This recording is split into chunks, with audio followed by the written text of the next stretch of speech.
Thank you very much, Madam Chairperson. And I want to also acknowledge my principal, my boss, and my butcher brother.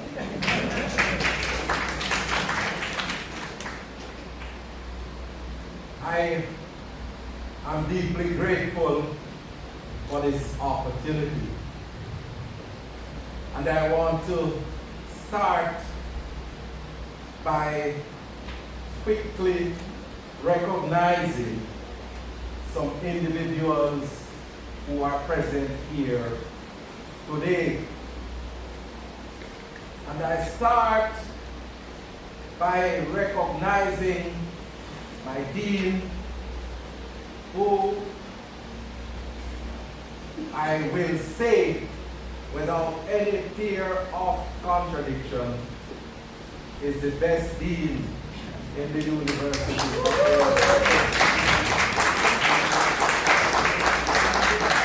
And I say so because of the support that she has given to me in my work in the Center for Disability Studies. She's always there to hold up my hand. You know, when I thought about who I wanted to introduce me,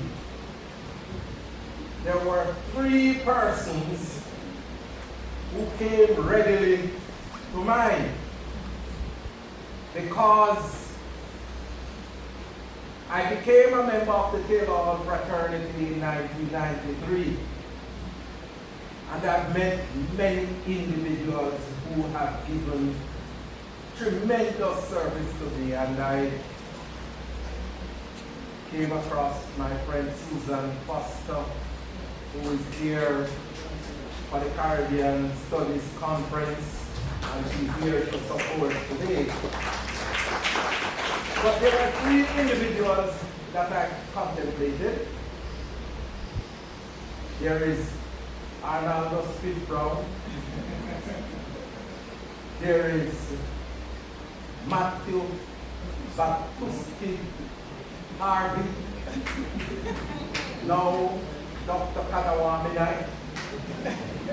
And I thought of Julian Devon.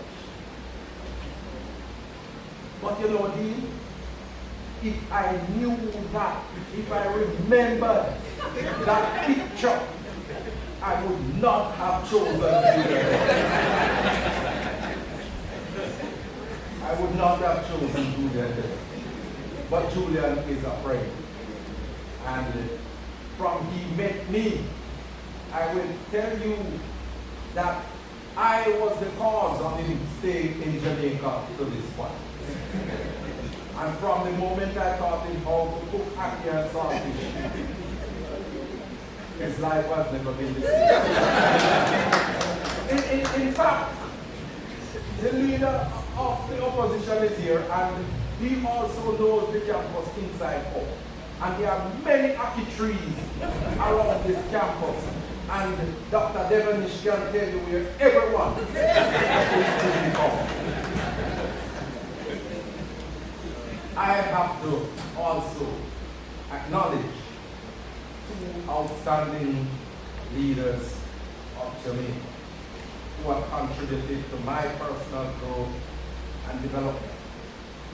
You see, when I went to South Africa to represent Jamaica the other day at the Commonwealth Parliamentary Disability Association meeting, I was informed that I am now the longest serving parliamentarian with a disability in the Commonwealth.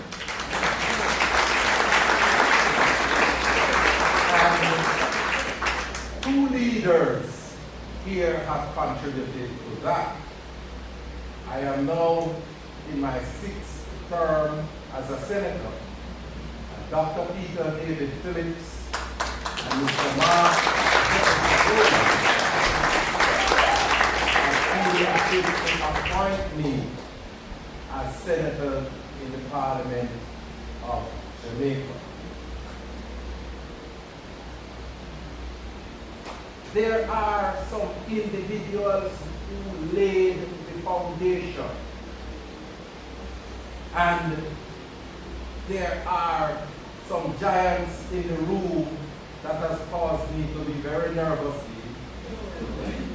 because when I have individuals like Professor Mark Figueroa, who was the person who went to Marlene Hamilton, Professor Marlene Hamilton, and decided that things could not remain the same on the campus for students with disabilities.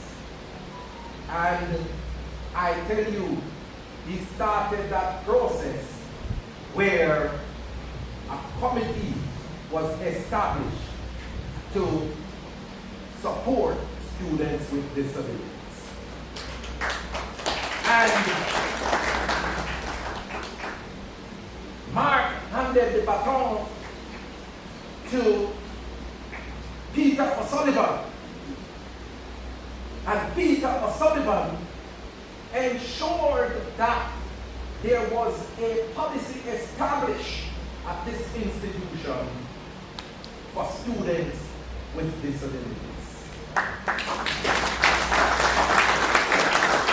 working along with him was one of my favorite lecturers, who I sat many days outside this SSLT with: Christine Cummings and Alison Anderson, Trevor Monroe, Brian Meeks, Louis Lindsay, Claremont Kirk, discussing various issues.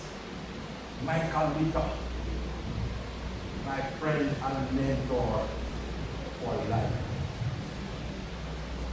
And then I have to make sure that Rupert Lewis, Professor Rupert Lewis, who was my supervisor on the MPhil program, make sure that he is present here today.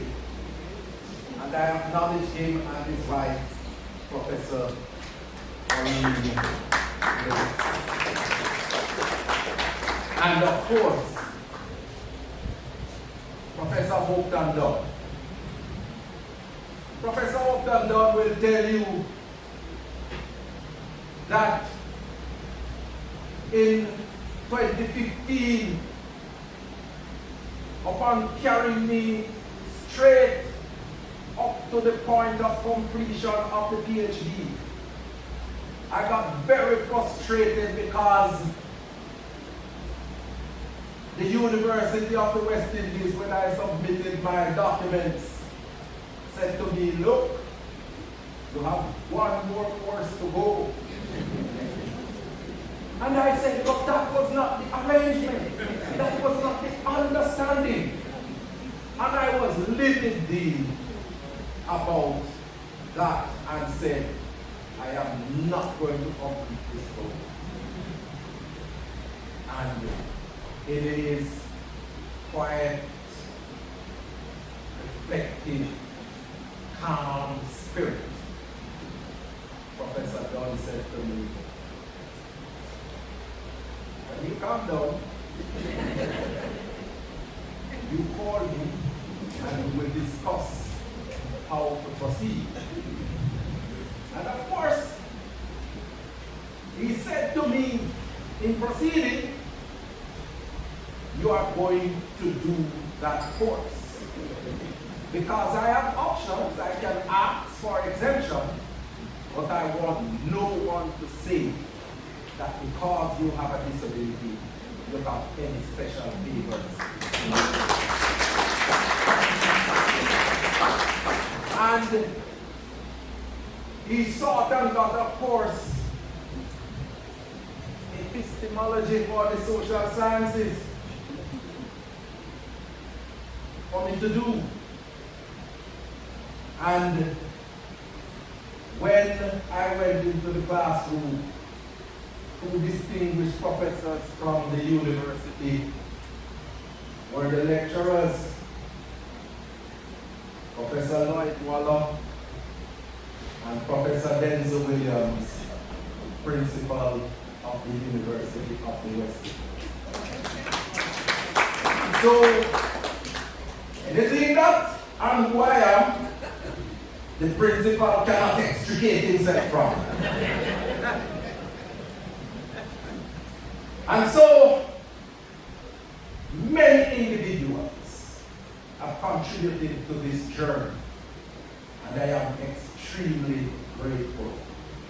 Night, you don't know, that day, after warding from across the spine, and you came to my room, and you said, Ray Charles, I want to know what you're up to. If this is what studied send you from St. Mary, become to Adi University. And my cousin, Colonel Price, is here. And I want to tell you, because that night was the reinforcer on the butcher's block that has contributed to so many of us taking academia serious to the point where per capita there is no other dorm on the campus that has produced the amount of professors, PhDs, lawyers, doctors as the butcher's block.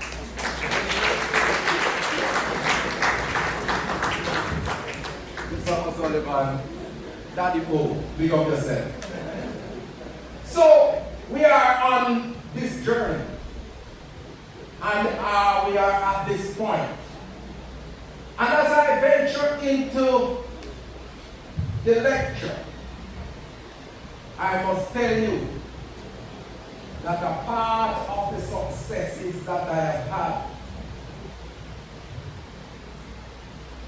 is nice, the preparation of Taylor, you know, because that preparation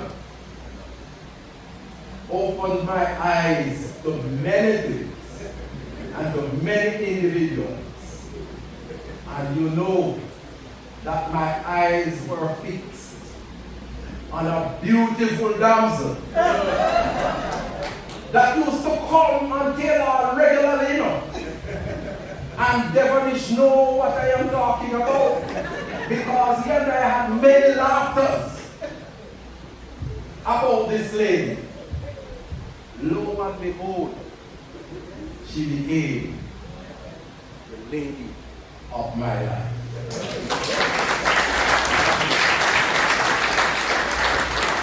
Respect Sherian, the Mercer of the university campus, Mona. And so we are on that journey, and I am deeply grateful to all who have contributed. Even if your name has not been mentioned, Professor Shirley, you from day one with your mother and your sister Anne give us selfless service and support when I came to UWI. And again, you played a seminal role in the establishment of the Center for Disability Studies. And Jacqueline Dawes is here, who when I came to Kingston, she and her family took me in, and the rest is history. I stand here today as a professor in disability studies and politics at the greatest tertiary institution in the Caribbean.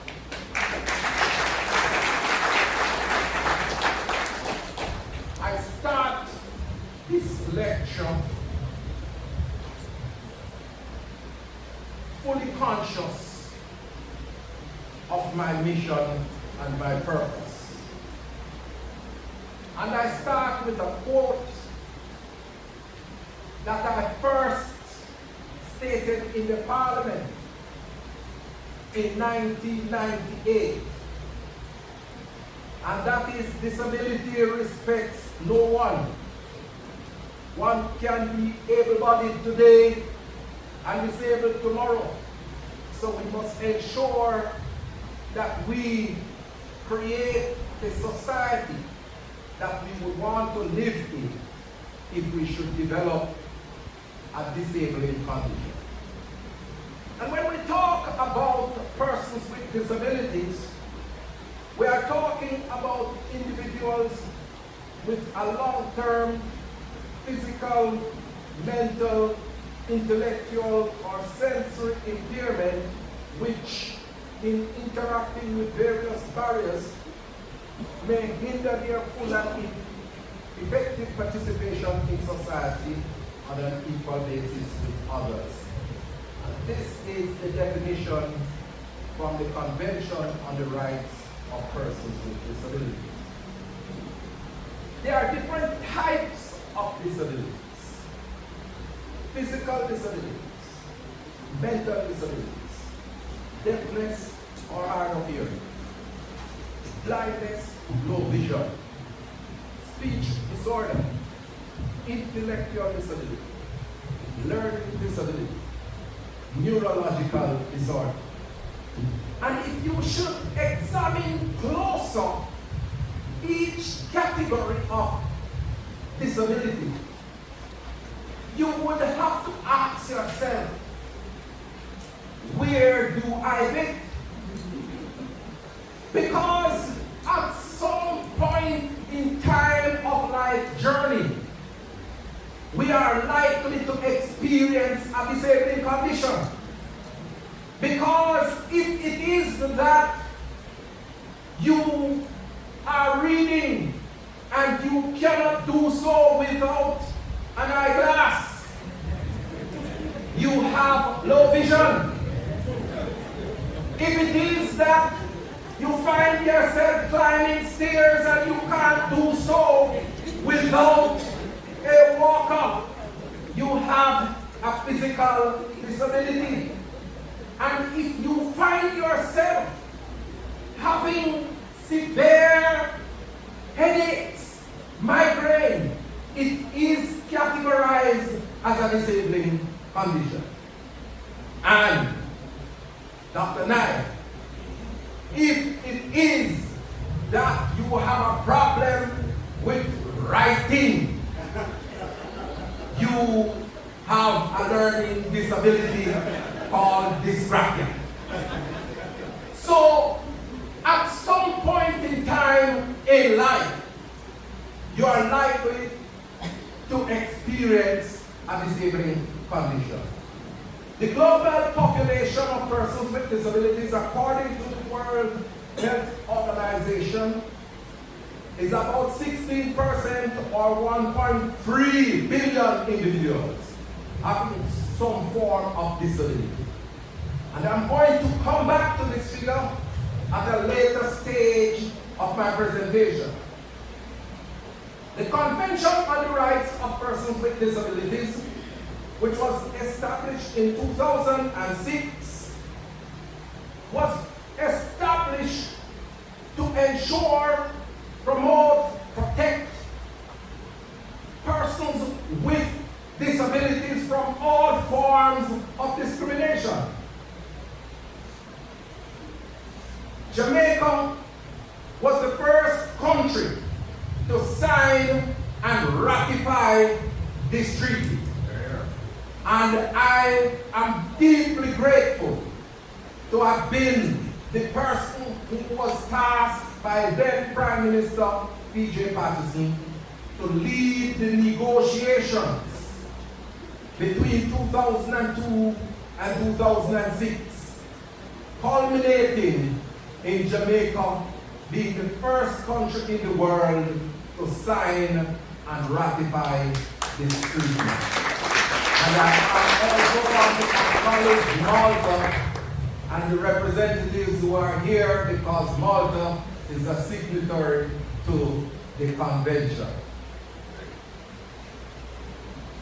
This year marks the 20th anniversary of the CRPD, and it constitutes a critical juncture for reflection because as an individual who was instrumental in its formation and one who is currently tasked to monitor the implementation of the treaty by being one of the 18 experts on the Committee on the Rights of Persons with Disabilities, I have a particular vantage point.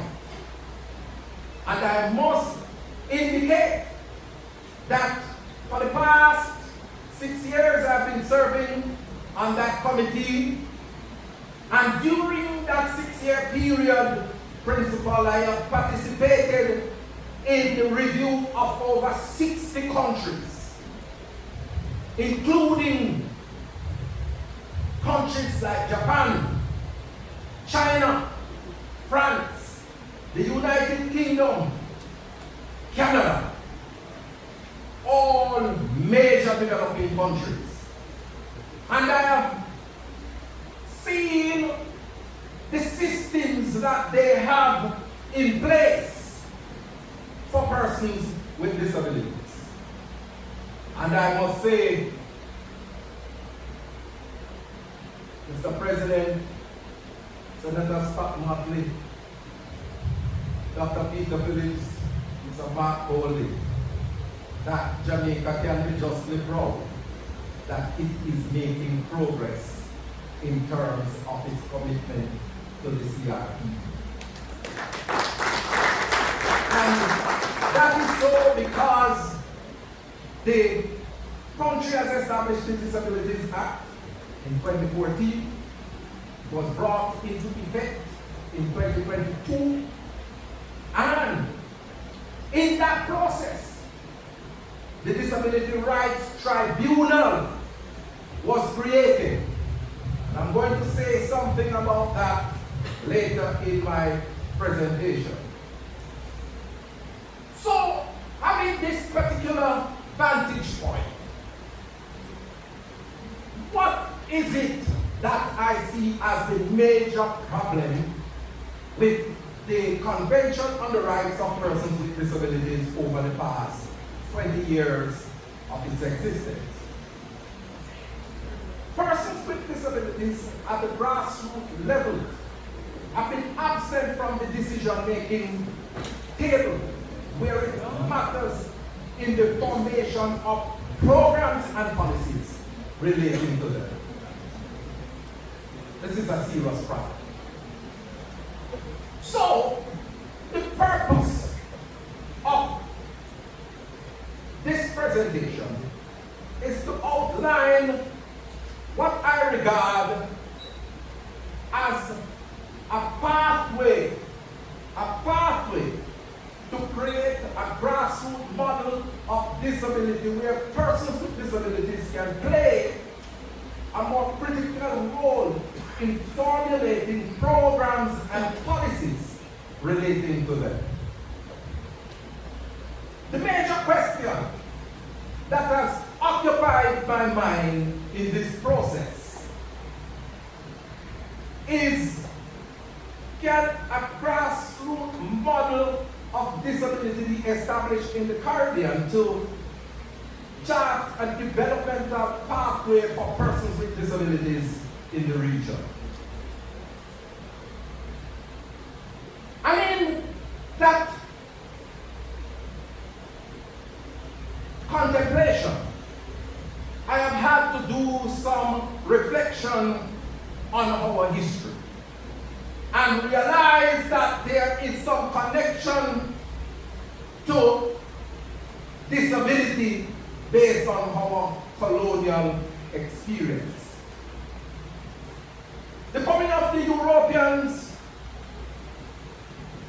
when Christopher Columbus first landed in 1492, ushered in a new era in Caribbean development. And subsequent to that, we saw the coming of the British, and slavery was established. And a part of the problems of slavery was the dehumanizing conditions that the black population encountered. And in that process, punishment was exacted to slaves, which saw the gawking out of their eyes and severing of limbs and whipping that often left scars on members of the black population. And when they developed the disabling conditions, they were unable to participate in the labor force because at that time, and even to now, a part of the colonial legacy is that persons with disabilities were seen and still seen as defective labor. During the colonial era, institutions were fashioned and formulated without taking into consideration the needs of the growing disabling population. So schools were built, so all of those schools, like one Manning's in Westmoreland, not picking on the principal. Manning's, inaccessible for persons with disabilities. Monroe in St. Elizabeth, inaccessible for persons with disabilities. Kingston College, inaccessible for persons with disabilities. And Dr. Peter Phillips, Jamaica College, inaccessible for persons with disabilities. Very good. These are all very good schools. And the problem persists today because in the post-colonial era, we have not addressed these problems in a fundamental way. I want to indicate that associated with colonialism are models of disability. And models of disability simply help to shape and fashion how we think and view persons with disabilities. And it reflects in the programs, policies, and legislation that are formulated to protect persons with disabilities. So coming out of the colonial era, we had the charity and the medical models, which the charity model basically opines that persons with disabilities, persons with impairments, cannot make any meaningful contribution to society. And as such, they should depend on the state, the church, or their family for support. The medical model sees persons with disability, persons with impairment, as individuals who can only make a contribution to society if the disease affecting them is cured. So time has to be spent on curing the disease. If not, these individuals cannot make a contribution to society. And we advance to the more progressive models of disability, the social model of disability, the biopsychosocial model, and the human rights model of disability. The social model of disability posits that it is society that creates the barriers that restrict the participation of persons with disabilities in society. And if it is that we remove these barriers, then these individuals will be able to make a contribution to society. And then the biopsychosocial model looks at function. How is it that an individual with an impairment is able to function in society on an equal basis with others? And it lands us now in the era of the human rights approach to disability, where the human rights approach speaks to the whole issue of the fundamental rights and freedoms of persons with disabilities. And what it is saying is that persons with disabilities are no longer objects of charity. They are rights holders. I'm going to ask my assistant to please turn off my phone for me because somebody keeps on calling and disturbing my presentation. So, we are in the human rights era where persons with disabilities are rights holders. And that is why the Disability Rights Tribunal is so significant in the disability landscape in Jamaica.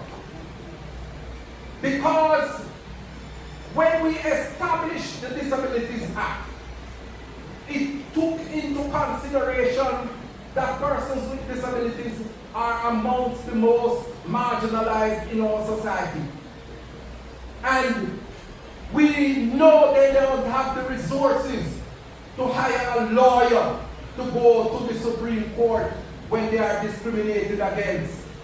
And the Disability Rights Tribunal is what some individuals regard as the poor man's with disability court.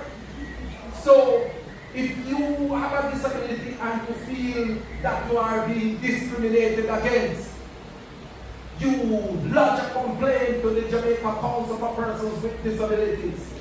They are compelled by law to investigate, and upon investigating, they can settle the matter with the institution or individual, and failure to comply, they have the option of going to alternate dispute mechanism or referring the matter to the Disability Rights Tribunal. And the Disability Rights Tribunal is a quasi-judicial body that its decisions are binding in law. And I think the next frontier for disability advocacy is for persons with disabilities, not just in Jamaica but across the world, to recognize that the advocacy and the focus cannot just be about the welfare benefit, but rather an emphasis on defending their fundamental rights and freedoms. And the institutions like the Disability Rights Tribunal is very relevant in that way. And here I want to indicate that in my research on how to go about developing this model of disability, I have seen it fit to anchor my research in empowerment theory, which is a multidisciplinary scholarly framework that sets out to make individuals, organizations, and communities take control of their lives, improve their well-being, and create progressive change. Rocha, 1994, highlights that empowerment is conceptualized in two ways. One as individual or psychological, where the change is focused on the individual, and two, political, legislative change, political representation,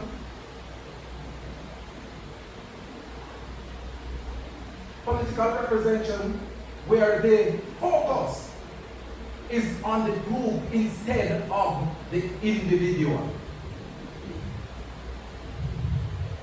So,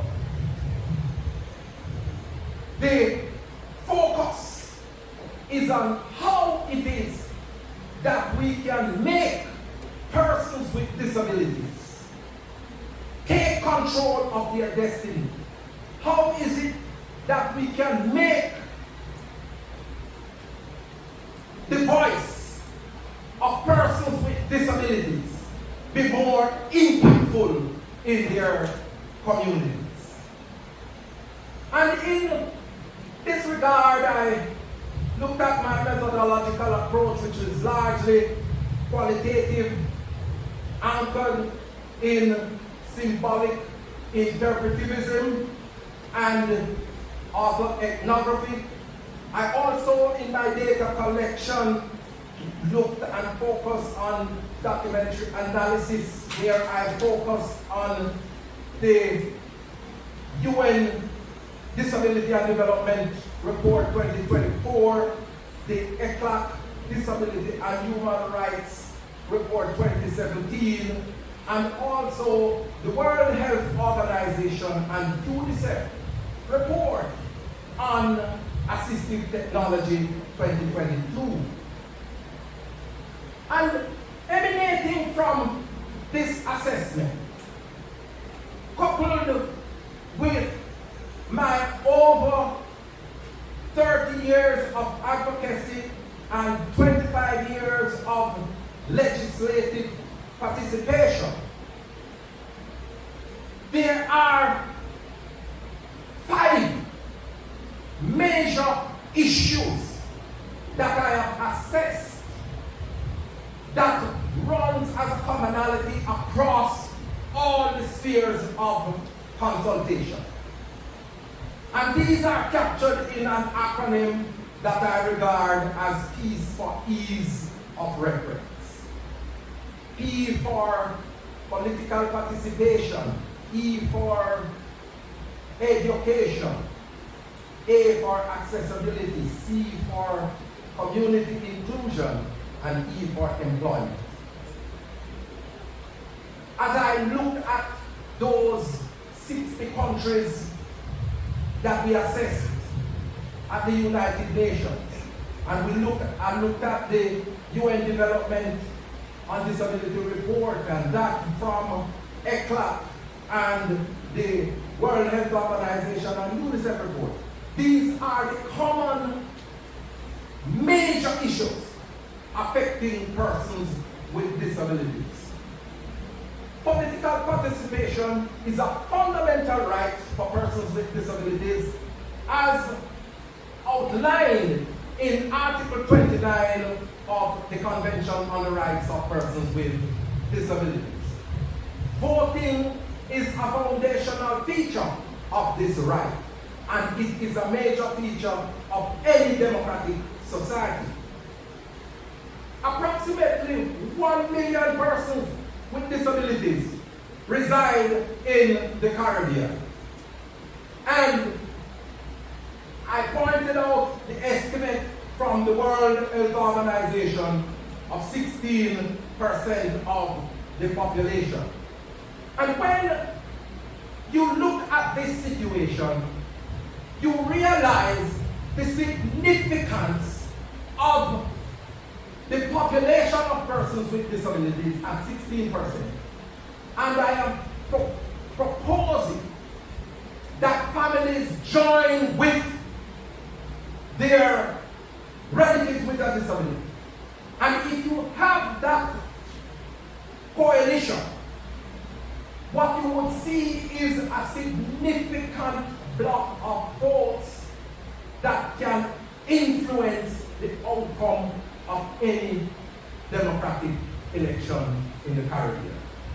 So, for example, every person with a disability have a mother or a father, or they might have a wife and a child, or they might have brothers and sisters. Either way you take it, when you do the mathematical calculation, and I see Dr. Witter here and Prof. Figaro and Dr. Knife and the principal, who are all mathematical geniuses,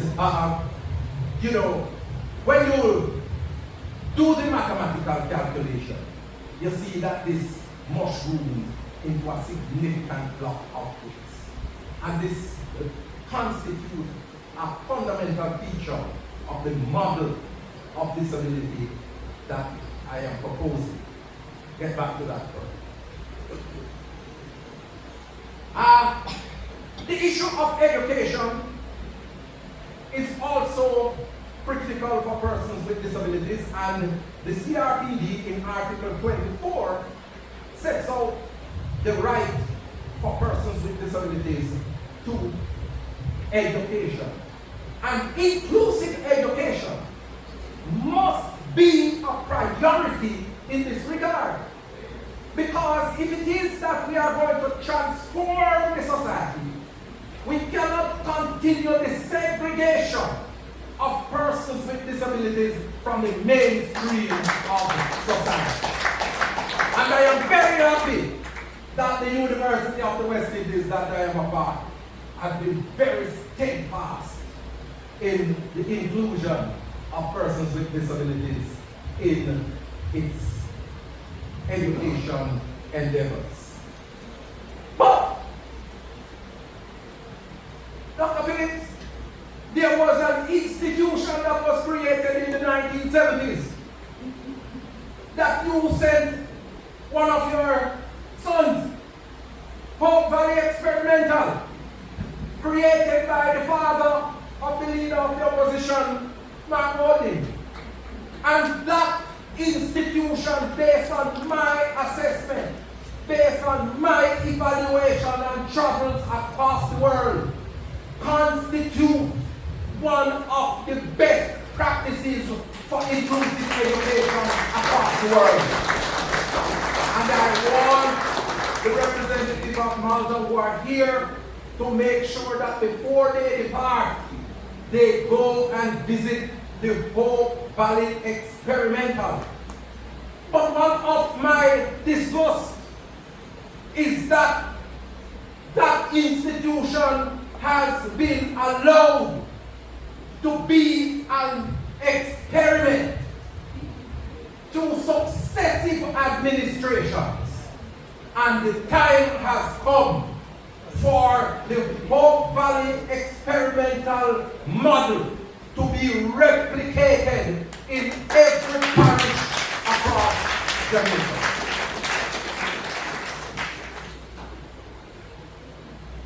With the continued isolation of persons with disabilities from the mainstream of the education system, we see low attendance, and low attendance affect performance. And that is why at the tertiary level we are seeing only a small portion of students with disabilities transitioning. And Dr. Witter will tell you, we just completed a major study on the access to inclusion of tertiary institution and post-secondary institution in terms of the education system for persons with disabilities. And that is one of the major problems in terms of how the lower levels of the education system are accessible for persons with disabilities. And that must be fixed in going forward. And there are limited trained professionals in the education system. Teachers are not fully equipped in how to relate with persons with disabilities, and that is a major issue. And then the issue of accessibility is a fundamental on Article 9 of the Convention on the Rights of Persons with Disabilities. Accessibility speaks to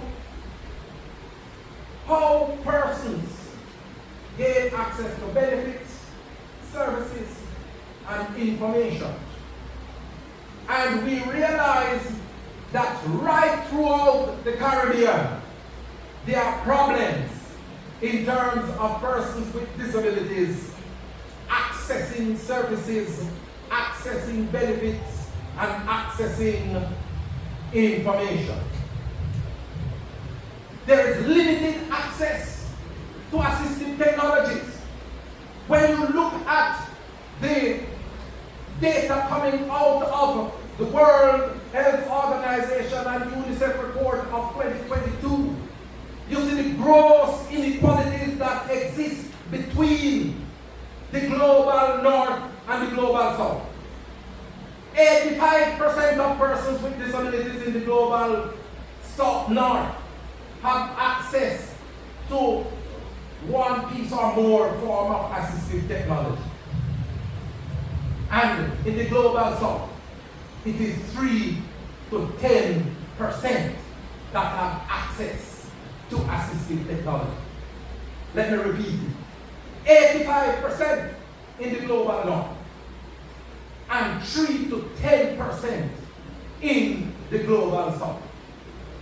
So we can understand why there is perpetual poverty among persons with disabilities in the global south, because it is assistive technology that is going to allow for persons with disabilities to participate effectively in society on an equal basis with others. Again, I have to big up my university because it is through my study and travel grant and my book grant that I am able to purchase the latest of technologies to execute my job. And so when I was conducting all of these research that have led to my promotion as professor, it was a struggle because only 5% of material, academic material globally, is available in an accessible form for persons with disabilities. That is why you don't have a lot of persons with disabilities pursuing academia, because academic literature by and large is difficult. And with the assistive technology, I've been able to convert from print to speech. So the JAWS and the NVDA and the Be My Eyes Senator Donald Scott Buckley and the Envision glasses have all been a part of the tools that I use in my work. But these technologies are very much expensive, Professor Aldrich Henry. Very expensive, and so the ordinary person with a disability can't afford to purchase these technologies.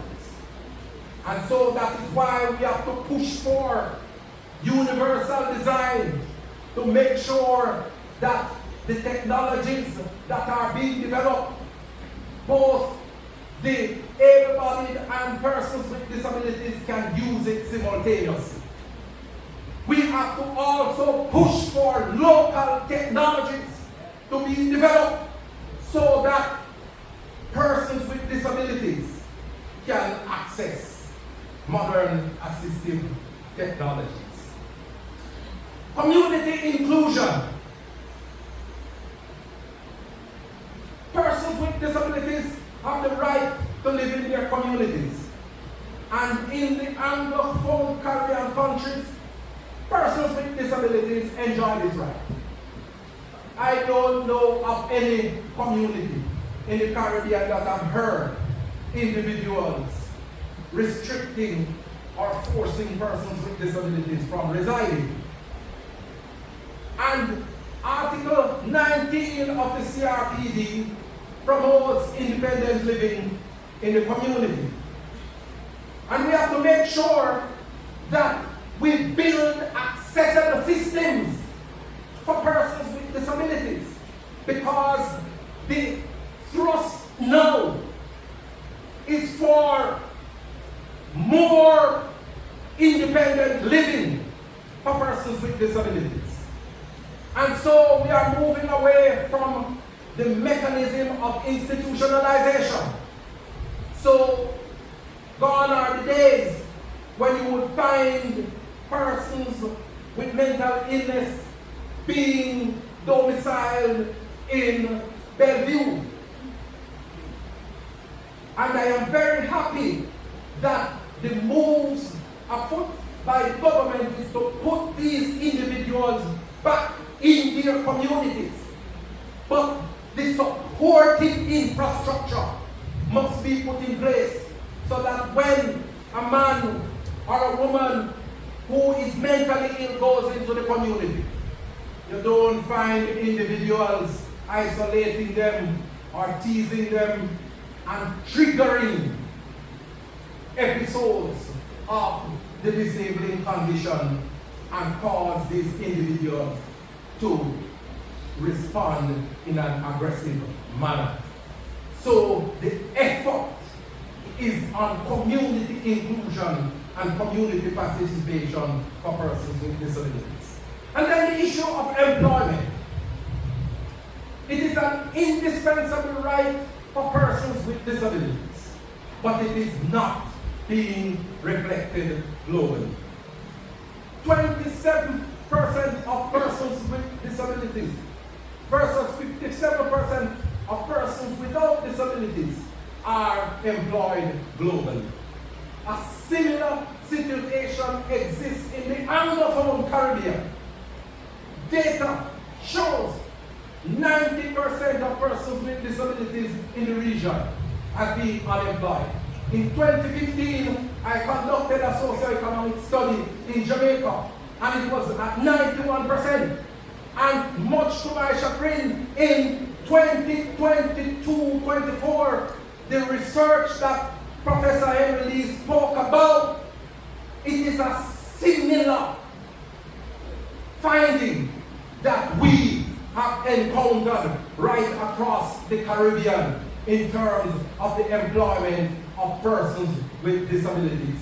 And that has to change if it is that we are to empower and transform the lives of persons with disabilities. So, based on the aforementioned information, what is the model that I am proposing?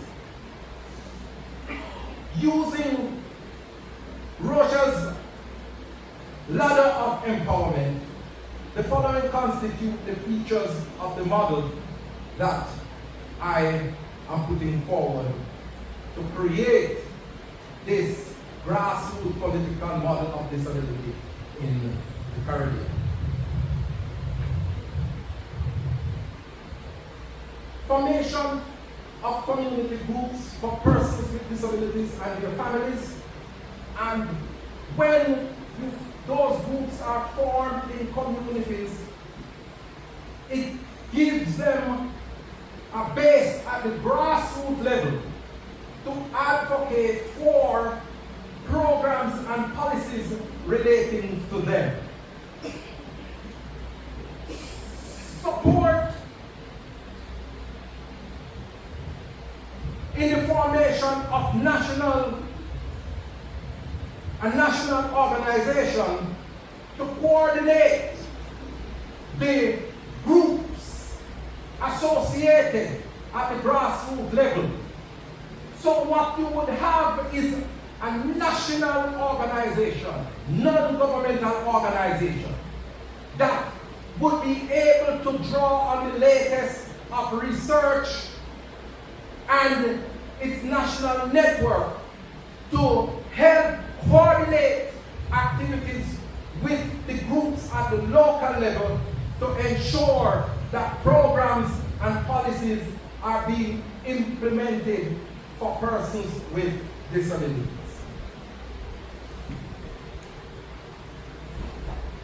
And with the national organization and the groups, we must push for persons with disabilities to be placed on boards in the respective institution that offers service across this country. So you're talking about school boards.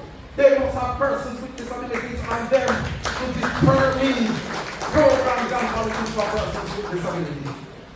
Hospitals must have persons with disabilities on the boards to make sure that programs and policies are being fashioned and implemented for persons with disabilities. Transportation, Colonel Price, must have persons with disabilities on the board to help fashion modern policies for the transportation sector.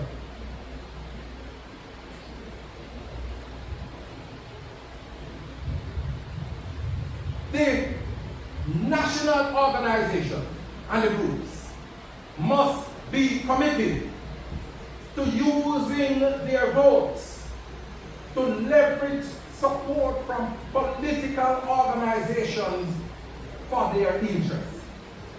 So, when you have a situation with the conflation of family members with persons with disabilities, and that mushroom to 30 or 40 or 50%, the population of persons with disabilities would now become a powerful voting bloc that no political organization that is of worth will ignore.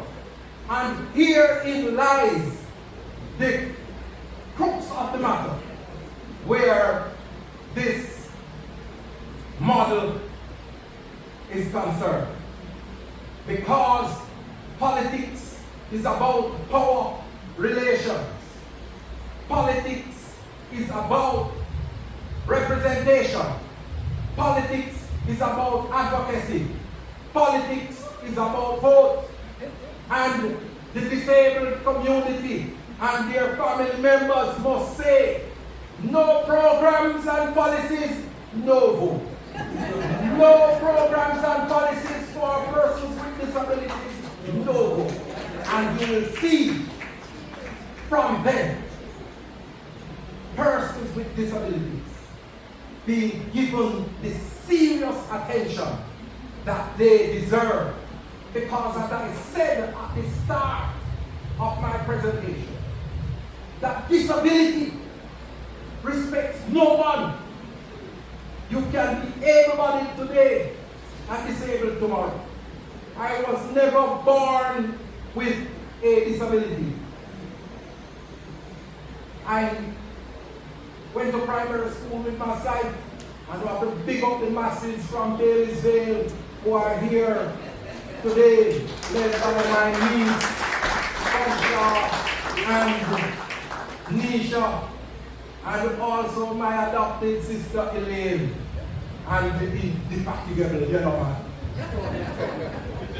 I must say that I grew up with my sight straight up to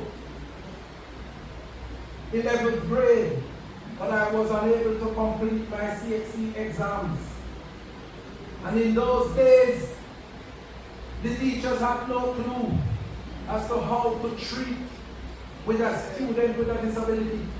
I was allowed my leave to graduate from high school without a single academic subject. But with God being my guide and strengthened with the resolve that I am going to make it come what may, I had support from people like Horace Clark,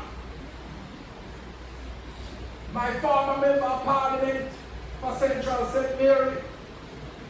I had support from people like Jacqueline Dawson and her family, from Gary Allen, my cousin Carol Pierce and Uncle Henry, all rallied behind me because they knew my potential. And even though my mother never had any money, she made sure that when I came to university, every week, the pudding and the dokuno was on its way so that members of Butcher's Block would get their fair share. And look at me now. I see just to let me know.